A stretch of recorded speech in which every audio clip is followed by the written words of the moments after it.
For some reason, I thought I had to eat more vegetables. And I was into this vegetable mode. And once I heard about carnivore and learned about carnivore, I said, oh, I don't have to eat these vegetables. And it saves me a lot of cooking time. I don't need them. Started out when the first few months, if I would go, I might have a little bit of salad at somebody's house because we got invited out for meals with friends and so forth, and vice versa. We'd have them. And once in a while, I'd have a little salad. But after that, I wasn't really interested in it. I was a big salad eater when I was doing raw foods, but it was like over the top, and it was enough already. After a while, it was just too much.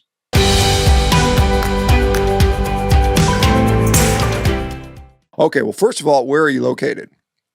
I'm in Israel. Oh, you're in Israel? I'm okay. South of Jerusalem and kind of in the south center of the country.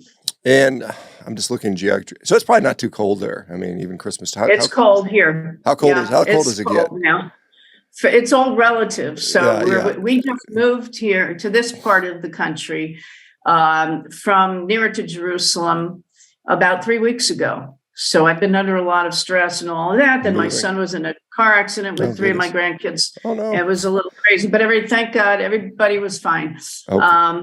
Anyway, to make a long story short, and it is cold. It's much colder here because before we used to live in the desert. Mm-hmm. And it's much colder here because of the elevation. So depending on how high up, meterage, Yeah, I think I saw, what did I see? Every 1,000 feet of elevation is something like 300 miles of, temporary change is what I've seen, something like that. So if you're at 1,000 feet, you're like living 300 miles north. So anyway, well, welcome, and I apologize. I just didn't have the access to the counter. Tell us a little about your background then. What do you do? And I guess we'll get started there. Well, I've been very much into what I used to think was health and nutrition. And now I really learned more about carnivore. I've been carnivore for about 9 months now. And my career has been in music education. In the past, I started teaching as an orchestra director in public schools in New York State and Pennsylvania since 1973. Let's see, I taught string instruments. I did them privately and in groups and orchestra, as I said, and in just string groups or just regular orchestras. So that's the kind of thing I did. But I was also very much into what I thought was health. And in 1982, I decided to become vegetarian, and thinking that was a great route to go with my health, because I gained a little bit of weight after having my first child. And then a year later, I became vegan and way too restrictive. And I was also into what's called the macrobiotic way of living and diet. Mm-hmm. And I did that for many, many years. And I actually felt okay for a while. And then basically in the 90s, I wasn't feeling, but I couldn't really pinpoint what was going on there. And I thought, well, I have to tweak this kind of thing about the diet. I was very strict. When I get into these things, I'm extremely gung-ho and strict, and I make up my mind to do it and all this. And so very little protein and even less fat. You spread a little oil on the pan to saute some kind of vegetable, and that's about the amount of fat you got, which is nothing. Every time I felt something not normal, I thought, well, there's something I have to tweak with that diet, And obviously I was wrong. Yeah, there's a lot I had to tweak. It would be to add some kind of protein and fat and get rid of the carbs, which I didn't know, obviously. So during that whole year, those were many years that I did that into the 90s and 2000s. And then I somehow got into raw foods. That was a total different thing than macrobiotics, of course, because everything was raw. And I really wasn't feeling so good. And I was really trying to tweak what was going on. And then I got into paleo, which helped a little bit, but not enough. Some keto. But the keto, the carbs were too high, I found. Obviously, I realized that once I started carnivore. And I started carnivore. I found out about carnivore through a friend who had another friend who was doing carnivore. And I said, this is crazy. I don't know that I can do anything like that. Besides, it's just so counter what I've done for years and years. Not that I felt that great doing it for these years. So then I got a hold of this friend of hers after a while. I thought about it for a number of months, really. And then I got a hold of this woman, and she said she wasn't doing it anymore. And I was starting to binge watch you and Dr. Berry and a lot of the carnivore influencers.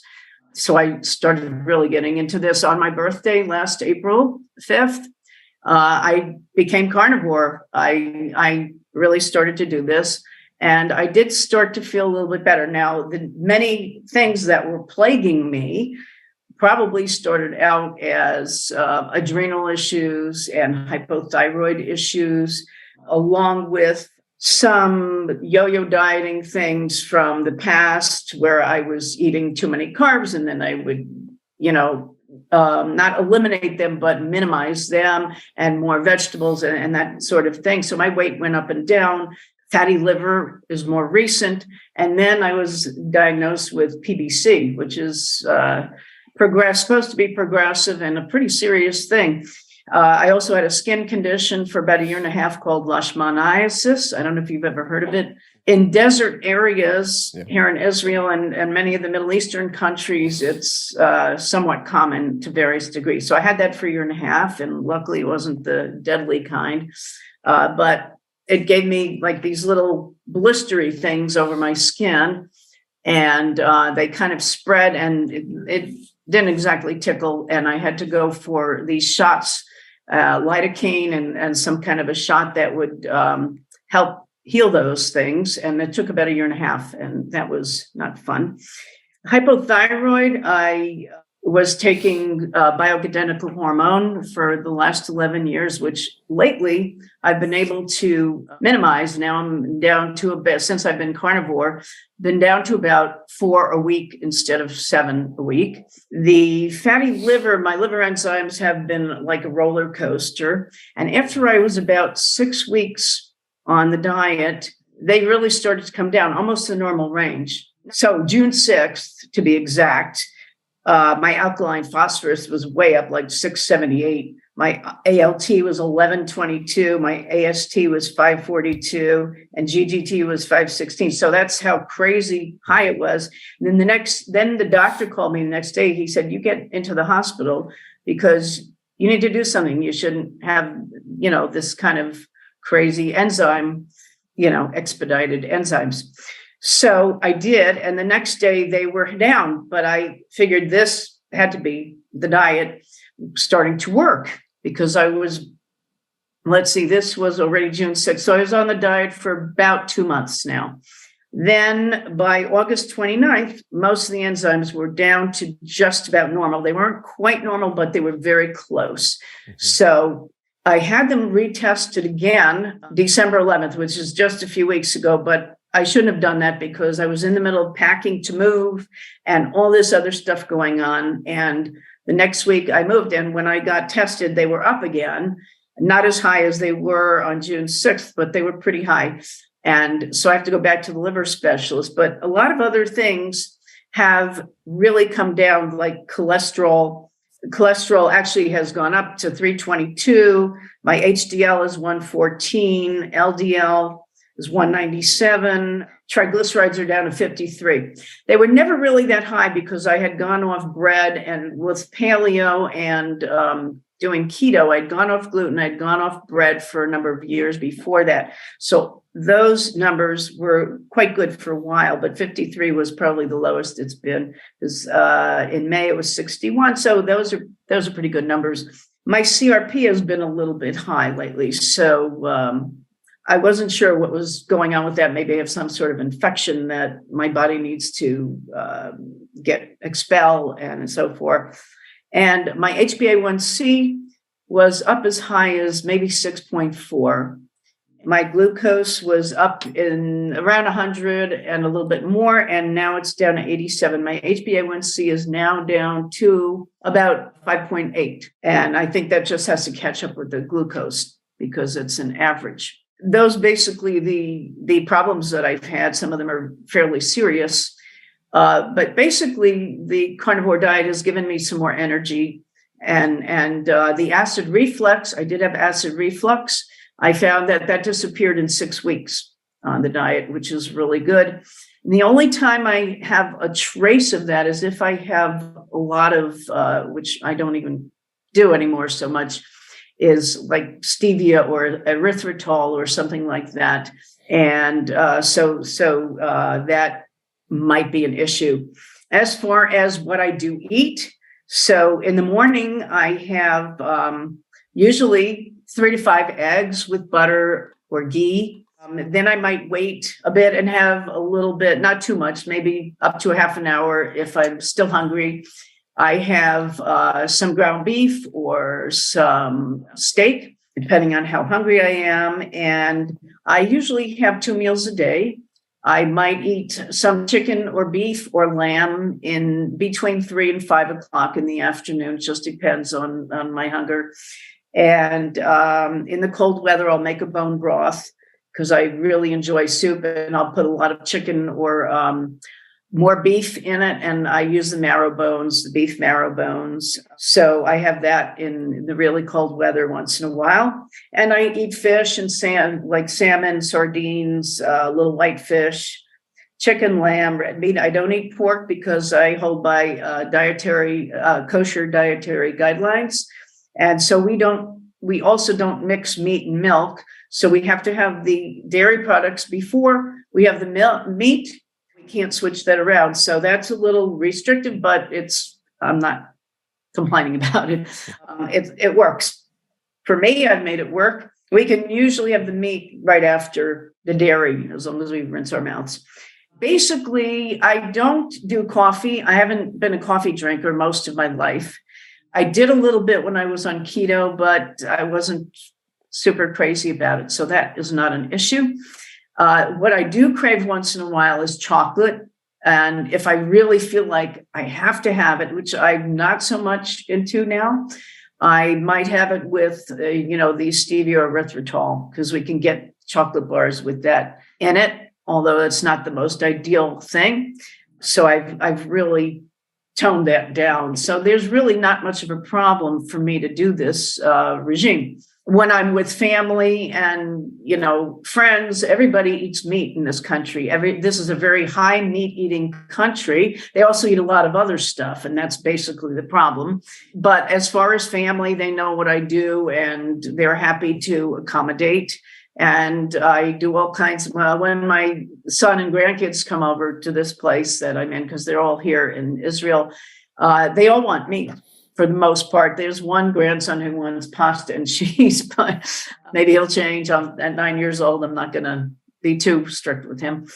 So basically, I went into how the numbers have changed and sort of improved. I'm still working on the liver enzymes. I'm a little wary about the PBC.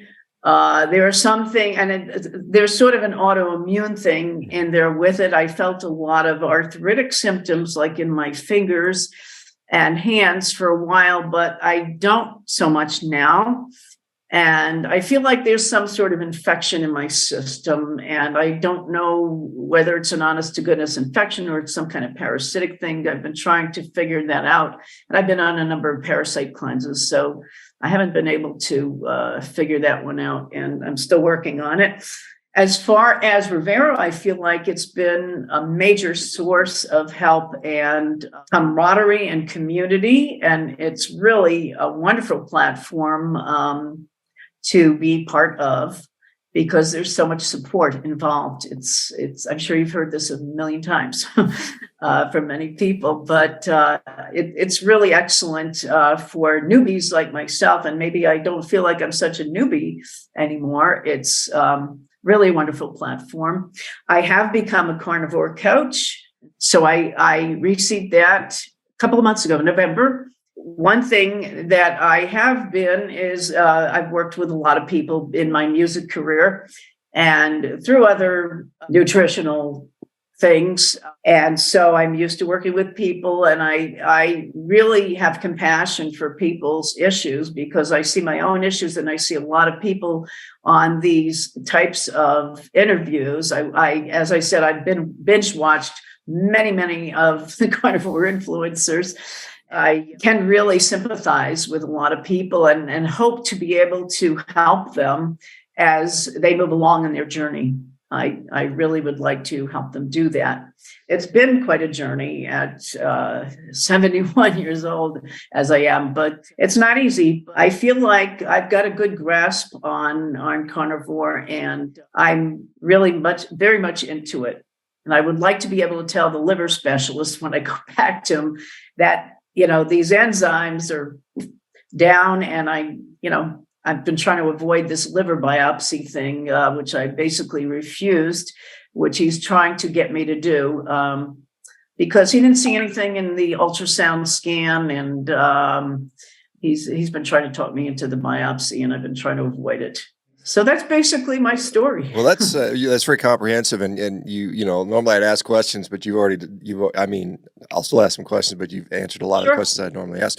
PBC, for those people who know, primary biliary cholangitis is an autoimmune condition where the bile ducts can get inflamed and damaged, and so you have this autoimmune condition going on. It may potentially lead to some of these inflammation, sort of elevated ALT, AST, things like that. So hopefully over time this will resolve. We've seen a lot of autoimmune conditions in carnivore get better. I think you might be the first one I've seen with this particular condition. I mean, I think it affects about 200,000 Americans a year, so it's not that common, but it certainly does occur. I'm just want to go back into the, because you said from the 80s to sort of the early 2000s, you were kind of dabbling with the plant-based stuff, vegan, macrobiotic, vegan, raw foods person. I guess it's easy in the 80s, particularly in the 80s when they were pushing this low fat so incredibly hard. I mean, this is when it came out, and we had all the snack wells. People remember the snack wells food, these low fat cookies that came out, and that was a craze. And so I can see why it'd be very easy to get caught up in that. And, they certainly continue to push that narrative now. The plant-based narrative has replaced the low-fat narrative, and it's just continuing to drive more of these mostly processed food, low-fat processed foods. Now they just put a little leaf on it and say it's made with plants, and therefore it must be good, but it's still this processed garbage. Interesting. I think Israel has a lot of veganism there as well, even though you said it's very much a meat-centered country, but there is a large community of vegans in Israel. I'm aware of that. And yes. It's kind of an interesting thing. Now I guess you recently moved there because you mentioned you'd spent a lot of time up in the East Coast, New York and things like that. Did you recently move back? Okay. I've been in Israel 15 years. 15 years, okay. Yeah, my family has been here. My son has been here about 21 years, and I've got 5 grandchildren and 1 on the way. So that's nice, and that's one reason why I'm here, but it's not the only reason I'm here. I probably visited Israel maybe 7 times before I decided to move here. I see. It's an amazing place. It's really incredible. Yeah, there is a vegan community. And I think there are a lot of vegans up in Tel Aviv area up north, which is more towards the Mediterranean, that area. But I also noticed where I lived before we moved down here to Kiryat Arba there were a lot of vegetarian vegan people in my community also. And when I moved to that community in Ma'ale Adumim, which is near Jerusalem, 15 years ago, nobody ever heard of raw foods. Very few people were vegan and vegetarian, and it's for whatever reason, it's a big explosion here. However, all the supermarkets have tons of meat.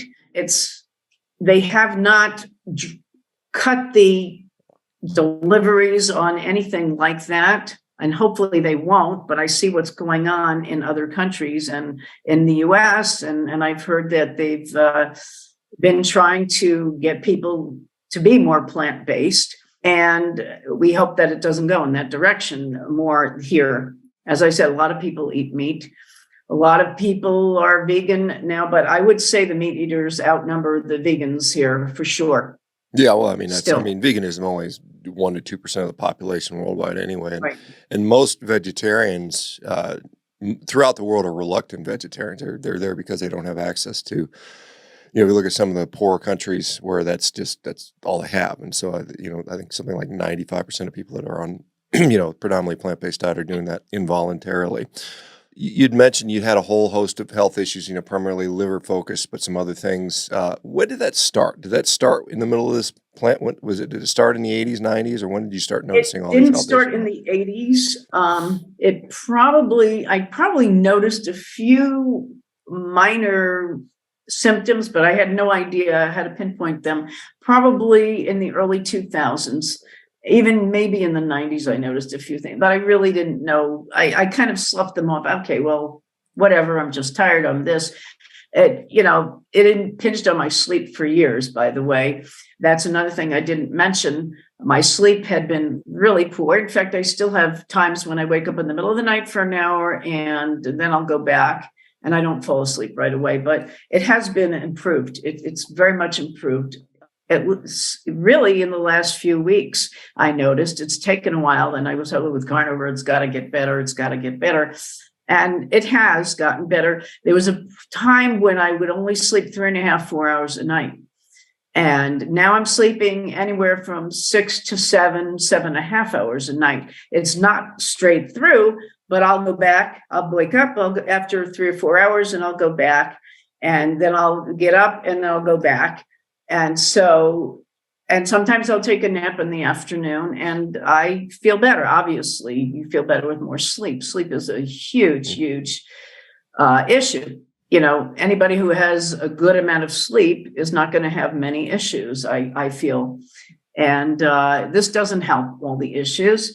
So, yeah, I think late 90s, early 2000s, I was starting to have problems. And then when I came to Israel, I went to, he was supposed to be more of an alternative doctor. He was very much into adrenal issues, but he wasn't an endocrinologist or anything. He was a regular medical doctor. I don't know what he called himself really, but people went to him for the bioidentical hormones, and he put me on a bioidentical hormone. I was very reluctant, and my thyroid, obviously, he started me on this NP-thyroid that I'm actually still on. But that increased. But now I've started to decrease it since I've been carnivore. I started a number of other times before carnivore to try to decrease it, and it wouldn't work. But now with carnivore, it's working, because when I had my blood done December 11th, it was right smack in the middle of the TSH thing. They don't do, because we have socialized medicine, they don't do more than the TSH test. So I did go to my new doctor, because I'm in a new area, yesterday, and I asked her about if I can get a full thyroid panel. She said they're not allowed to do it because it's socialized medicine, but she referred me to an endocrinologist. And she said the endocrinologist will recommend that you get a full thyroid panel to me, meaning her, and she would be able to have me test the whole thyroid panel. And I heard that now they have NP-thyroid in Israel. They didn't when I first started. It was a fortune of money, and to try to get it here from the US was absurd. So now they have it. And I would be able to get it. And because it's socialized medicine, if she was able, to do the thyroid tests for me, then I would be able to get a discount, which is good. So I'm going to pursue that and just continue. I'm also on this, it's a medication. I'm sure you've heard of it, ursodeoxycholic acid, for the PBS. That's what they give everybody, I guess. And at first I was very reluctant to do that, because it gave me tons of gas and bloating and everything. And it was just very difficult. So the doctor told me to cut down that by half for a while. And I didn't. I didn't think it was doing anything. And then I went off of it. And then I went back on. And then I heard things about taurine from a few of the carnivore influencers. I said, this sounds really interesting. And this is very recent, like in the last few weeks, I started to take taurine, and I felt like the taurine was buffering the dioxalic acid, and it really helped with that. And I'm just waiting for more taurine because it's hard to get. You can't get it here. You have to send away on iHerb for it. So I'm back to taking the urso, dioxalic acid, along with the taurine and a few other supplements for the liver to minimize the liver enzymes, and hopefully that'll help. So that's another thing I'm doing. I do take some supplements because of these issues. Oh, yeah. So the ursodiol, or is often used some people describe it to help break up gallstones, and so I'm sure it has an impact on the biliary tree for what your condition is. Outside of the lab markers, because I think it's interesting, in a way, but it's also, to me, I'm often like to see. If you notice a difference just overall in your health and your subjective feeling, like do you overall feel better, cognition any better? Are you noticing improved energy or strength or anything like that since you've included more meat in the diet? Yes. In general, I would say overall, definitely I can do much more during the day. I get much more accomplished. Before carnivore, I was in bed a lot. I was exhausted. I was not getting a thing done. I felt like I couldn't do anything. I couldn't travel. And if I did, I would get really exhausted. Now I feel I could do things throughout the day. I mean, tomorrow my husband wants to go to IKEA, which we need some things for the apartment here. And so we may do that, but I said, depending on how I feel. And usually I'm okay after breakfast. Sometimes I get tired after breakfast. Sometimes I don't. So it just depends. But that's gotten better. It has improved. A lot of these things have improved. There are major improvements. As I said, I was in bed a lot for years before all this. Yeah, well, that's definitely a huge thing, and I've seen a number of people in that similar situation where they're nearly bedridden due to various diseases, whether it's MS or some other issue, and they've turned that around by improving their nutrition. As far as your focus on the actual food itself, you said you eat some ground beef, some other foods. Are you focused on a higher fat approach, more protein? What is or do you even pay attention to that? I was almost afraid to do the higher fat at the very beginning because I wasn't sure how it, especially after the diagnosis with PBC, I wasn't sure how it would affect the bile ducts.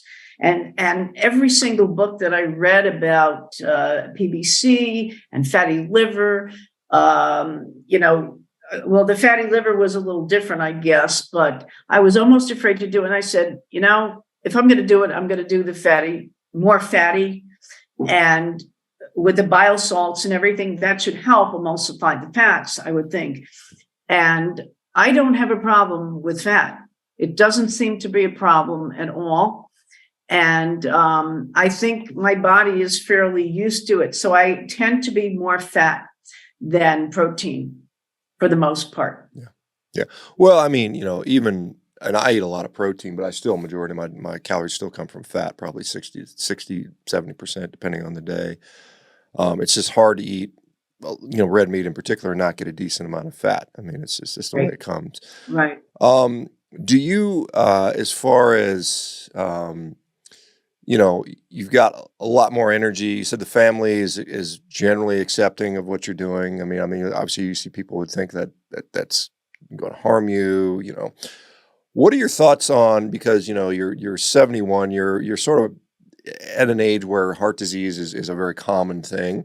Are you concerned about that at all? You mentioned your cholesterol, LDL cholesterol particularly went up. Your triglycerides are very low. Are you concerned about that? Not really. I've been debating this with friends, and I don't even like to get into debates with them because they're still into this mode where they believe everything they hear out there about heart disease and low fat and all the old information that should be squashed at this point. And I'm really not so concerned because I see, I've heard enough information on your channel and everybody else's channel about, where they really should be and the cholesterol. I'm not, really upset about it or anything. I mean, I haven't gotten a CAC score. I haven't gone to do that, and maybe I should, but I don't feel like I have issues with it at all either. Especially with the triglycerides low and even though the cholesterol is high, everybody said, "Oh my goodness, your cholesterol." I said, "It's really not an issue because it's not affecting the way I feel." You're, you mentioned the fatty liver. There's something called the fatty liver index, which looks at BMI, waist circumference, triglycerides, and GGT, which you had. Did your GGT come down? I can't remember if you told me. My GGT, let's see, in August, it went down on June 6th, it was 516, and August 29th, it was 60. And then it went up again December 11th. But as I said, I was under a lot of stress with the moving and everything else. So I don't know whether that was a big factor or I don't know what was going on with that. So it had gone down to, not too far from normal range, August 29th. So I'm hoping it'll come down again. But I haven't really veered off the carnivore thing. During the holidays, I was a little bit more liberal with certain things, but I get right back on track for the most part where I have to be. Yeah. Okay. Well, very good. As far as somebody's questioning your reluctance to have a liver biopsy, is there? I mean, it's painful, it's invasive, there are potential complications. Is that the reluctance, or is the thought they're going to help to diagnose what's going on better? I mean, I'm assuming that's the thought. Their thing is that they didn't see anything in the ultrasound scan that was really going on, and that was at the very beginning when these numbers were very high. So, what are they looking for? I mean, what are they really looking for? I'm afraid that if I start to go down that rabbit hole, they're going to want to do another one in 6 months or 3 months afterwards, and every 3-4 months. I mean, I think it's a bit much, Yeah, I guess so. I mean, one, I wouldn't, I might do one, but how am I going to feel after I do the one? That's my thought. And what happens after that? Yeah, fair enough. Well, I mean, again, it's your physiology, your body. You make the choice on what you want to have done. And so, is there anything you were surprised at by going carnivore? Anything that you didn't realize, like skin, hair, nails, digestion, anything that just surprised you? I don't know. Everything that's happened was basically said. Some people, it happened to them, and I wasn't sure if it would happen to me. I was surprised that the acid reflux went away so quickly. That was one surprise, very happily surprised. I never thought I'd get off, and I'm not off the bioidentical hormone yet, but I've been able to eliminate 3 times a week of that pill, which is a real good start as far as I'm concerned, because I couldn't do it before without carnivore. And so I feel like I'm on the way there, and I'm sure I'm hoping the PBC will improve. I really do, because that's fairly serious, more serious than most of the other stuff. I hope that gets better, of course. The prediabetes also, my father was diabetic. He lived until the age of 96, and he was diabetic, and he had Parkinson's and all of that, and he lived a long life. But he was sick. He had diabetes for a long time.